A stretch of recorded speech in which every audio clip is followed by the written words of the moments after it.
was a good girl. You know, I was a caseworker from when she was about 13 to 15. So I monitored her for 3 years. I was actually the caseworker that was responsible for removing her and bringing her into care. And I remember that she didn't belong in foster care. None of us belong in foster care. None of us. You know, and unfortunately, you know, there's a system that's set up to catch us, whether we agree with it or we don't. And there was no real neglect case behind Joanna. It was just like her mom just didn't really want her, to be real honest. And I remember sitting Joanna down and sitting her mom down, and I'm like, ma'am, there's no case here. And she was like, yeah, but you could take her. And I remember every time I would remove Joanna to another home, she would sit me down and she'd be like, oh, Miss Melody, like, I don't understand why I'm going through this. And I used to be like, I mean, at the time I couldn't tell her that I was also raised in foster care because of my position.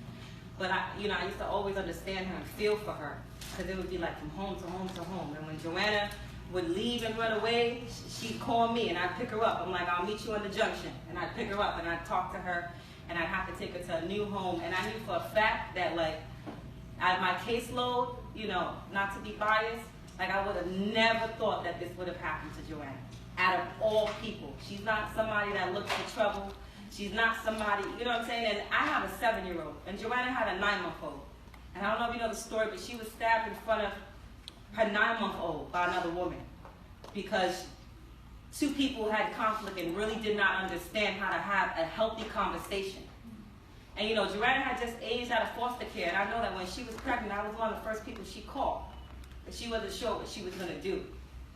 And you know, and I was happy when she said, you know, like, I'm going to keep the baby. And from then, it's like her whole life changed. Like, she started doing what she had to do. She aged out of care. She found an apartment, you know. And I remember that stage because when my daughter was 9 months old, when I was pregnant with my daughter, it was my second chance.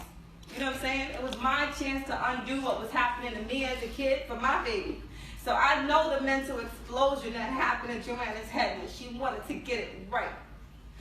And you know, she got her own apartment, and she, you know, I'm sorry I'm so emotional, but she got her own apartment, and she got a job at the Parks and Recreation Department. She got a job at the Parks and Recreation Department. So many people be like, I ain't working there. She got a job at the Recreation Department because to her, she was like, I'm gonna make sure nothing happens to my child. So she took whatever.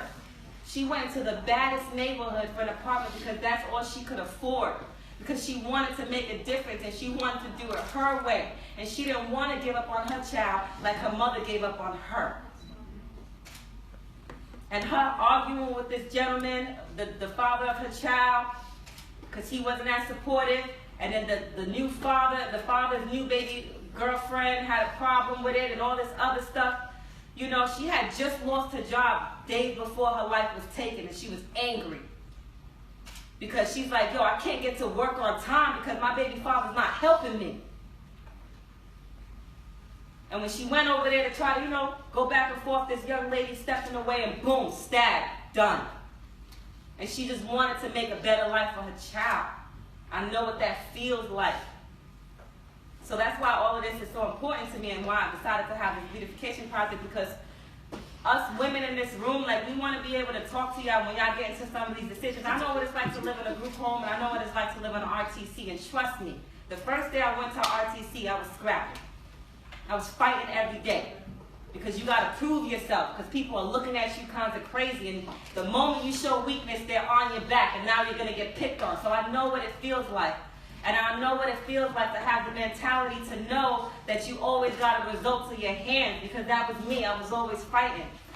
But guess what? One hard blow, I could have knocked somebody